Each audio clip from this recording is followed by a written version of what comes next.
Proverbs chapter 2 verses 3, 4 and 5. Yes, if you call out for insight and raise your voice for understanding, if you seek it like silver and search for it as for hidden treasures, then you will understand the fear of the Lord and find the knowledge of God.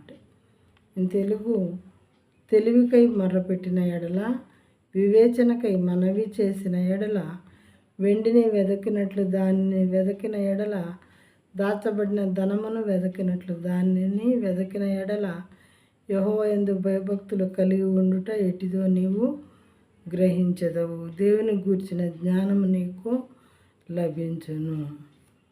మొరపెట్టిన ఎడల అంటున్నాడు 3వ వచనంలో. 2వ వచనంలో మరి మనవి చేసిన ఎడల, వెదకిన ఎడల అంటే వెదకటం అంటే వేరే అక్కడ ఇంట్లో అక్కడక్కడ వెదకటం కాదు ప్రియమైన వారలారా. దేవుని దగ్గరికి వెళ్ళి మొరపెట్టాలి అని దీని మీనింగ్. దేవుని దగ్గర నాకు జ్ఞానం కావాలి ప్రభువా, నాకు వివేకము కావాలి ప్రభువా అని మనం మొరపెడితే ఖచ్చితంగా మనకి ఆయన అది ప్రసాదించేవారుగా ఉంటారు.